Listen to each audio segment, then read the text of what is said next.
Hello everyone, आज हम करेंगे कक्षा चौथी के 7वां लेसन जो है दान का हिसाब, उसके प्रश्न उत्तर। इससे पहले की वीडियो में हम उसके एक्सप्लेनेशन और नए शब्द और शब्दार्थ कर चुके हैं। तो चलिए शुरू करते हैं।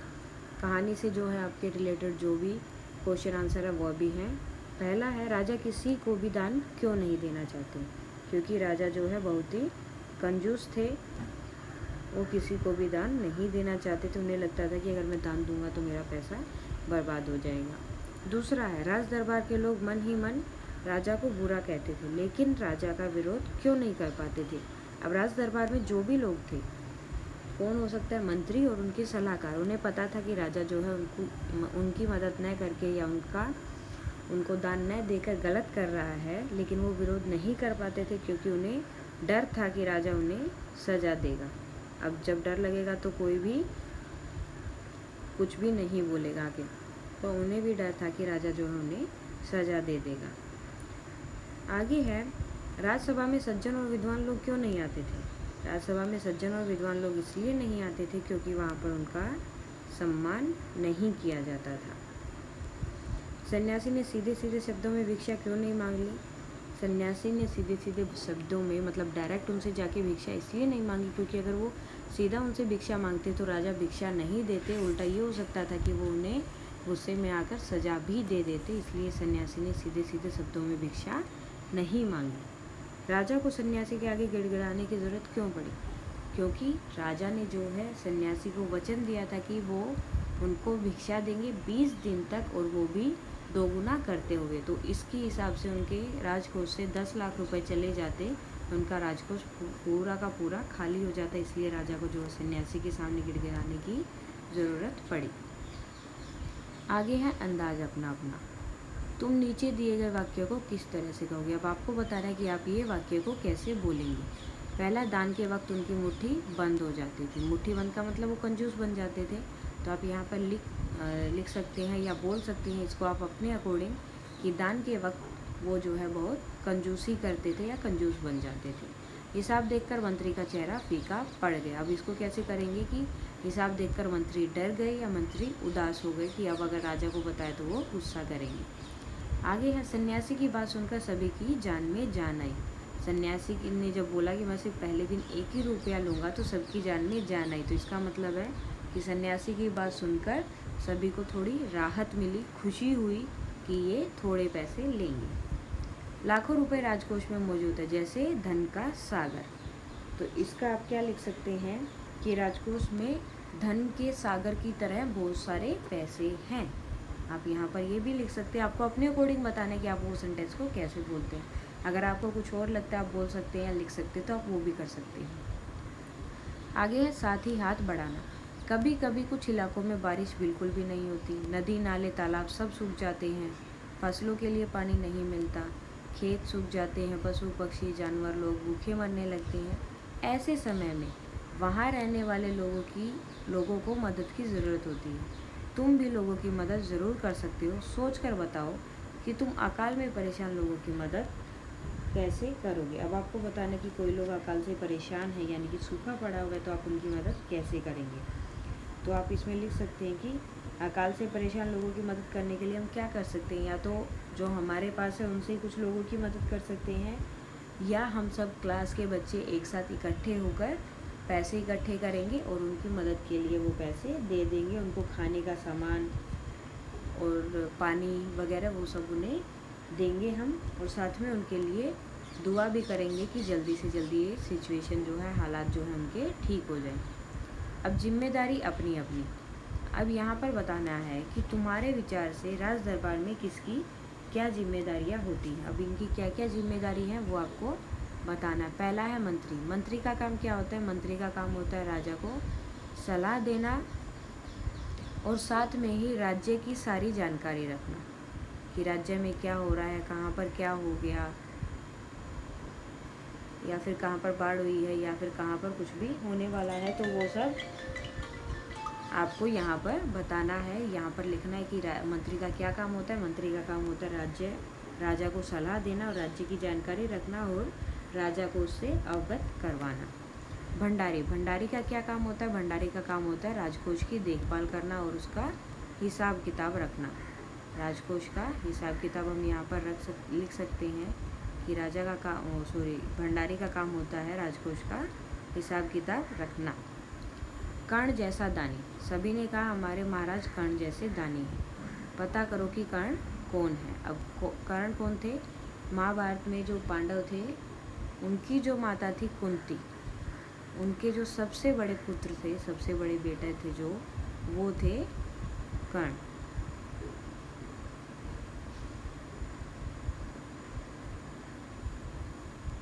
आगे है कर्ण जैसे दानी का क्या मतलब। अब कर्ण जैसे दानी का मतलब क्या होता है कि कर्ण जो है सूर्य देव की पूजा करते थे, क्योंकि वो जो है भगवान सूर्य देव का एक अंश थे।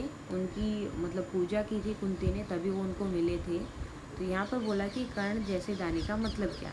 तो सूर्य देव के वो भक्त थे, बहुत अच्छे। तो सुबह सुबह जब भी सूर्य देव होते थे वो उनको जल देते थे, और उसके बाद उनसे कोई भी कुछ भी मांग ले, चाहे वो उनका गला भी मांग ले, जो भी उनके पास होगा वो सब दूसरों को दे देते थे। इसलिए उन्हें बहुत बड़ा दानी कहा गया है। और अगर कोई भी बहुत अच्छे से दान देता तो उसको बोलते कि ये कर्ण की तरह ही दानी है। और दान का मतलब क्या होता है? दान का मतलब किसी की मदद करना।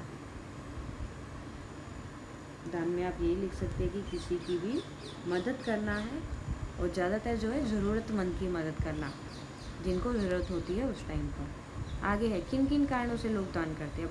क्यों क्यों दान करते हैं लोग दान करते हैं दूसरों की मदद करने के लिए, नाम करने के लिए, मतलब हमारा नाम होगा इसलिए भी वो दान कर देते हैं,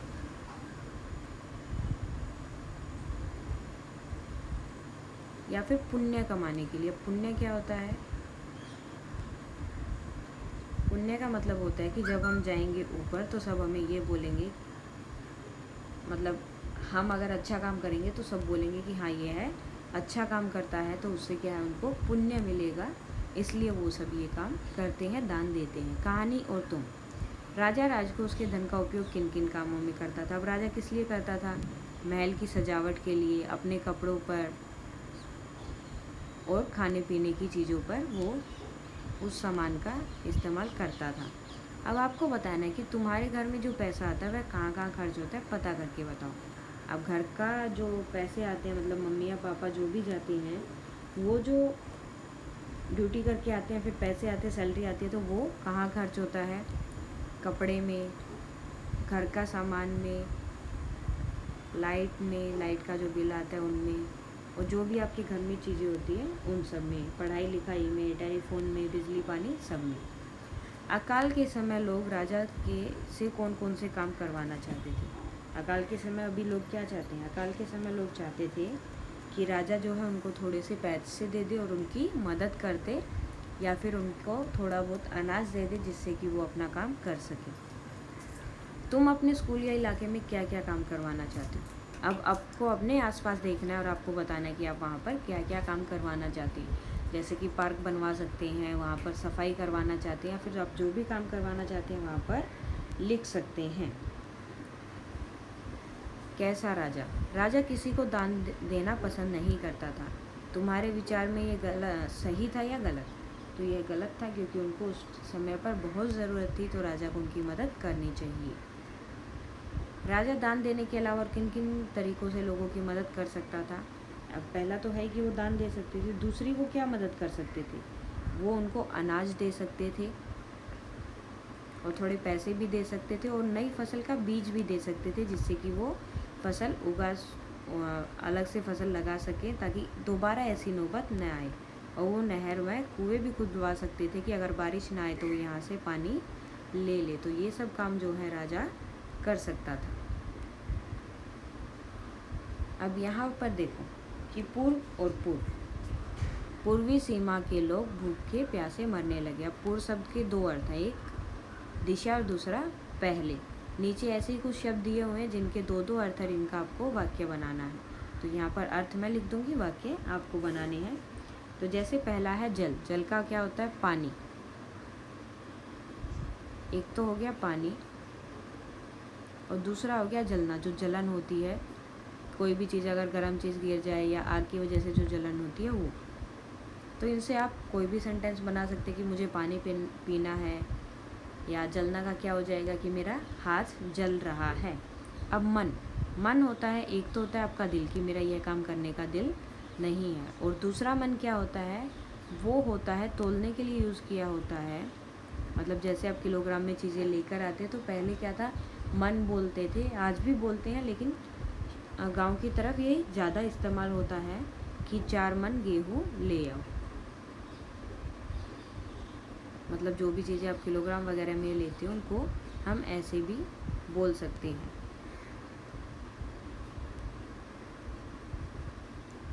उसके बाद है मगर। अब मगर का 2 मतलब होते हैं, एक तो हो गया लेकिन, और दूसरा क्या होगा मगरमच्छ, कि मगरमच्छ ने बंदर को खा लिया। और लेकिन में क्या आ जाएगा, मैं घर से चला मगर किसी ने मुझे बुला लिया, लेकिन मुझे फिर से बुला लिया तो मैं वापस चला गया। अब नीचे 4 दिशाओं के नाम लिखे हैं। दिशा मतलब डायरेक्शंस जो आपकी होती हैं, पूर्व से सूरज निकलता है, पश्चिम में छिपता है। तुम्हारे घर और स्कूल के आसपास इन दिशाओं में क्या क्या है, तालिका भरो। अब आपको बताना है कि आपके साइड में कि इन जगहों पे आप दिशा में आपके घर और स्कूल के चारों तरफ क्या क्या चीज़ें हैं। जैसे पहले है पूर्व में। अब पूर्व में आपके घर पर क्या है, जैसे आप मंदिर बोल सकते कि मेरे घर के पूर्व में मंदिर है। स्कूल के साइड में क्या है पूर्व में, यहाँ पर हम कैंटीन बोल देंगे कि स्कूल के साइड में जो है कैंटीन है। पश्चिम में क्या है, पश्चिम में सड़क है। हमारे स्कूल में पश्चिम की तरफ क्या है, अगर हम लिखना चाहें कुछ भी लिख सकते हैं, अगर आप लिखना चाहें जो भी आपको लिखना है, तालाब लिख सकते हैं या पार्क लिख सकते हैं, आपको जो भी लिखना है, मतलब जो भी आपके घर या स्कूल के पास है वो आपको यहाँ पर लिखना है। उसके बाद उत्तर कहा जाता है, उत्तर दिशा में आप क्या लिखना चाहेंगे, जैसे यहाँ पर आपने पार्क लिख दिया, आप यहाँ पर ग्राउंड लिख सकते हैं कि बड़ा सा ग्राउंड है। अब दक्षिण में क्या बनेगा, दक्षिण में आप कुछ भी लिख सकते हैं कि पेड़ है या मंदिर, मंदिर हो गया तो पेड़ लिख सकते हैं कि बड़ा सा बरगद का पेड़ है। और स्कूल के पास आप क्या लिख सकते हैं,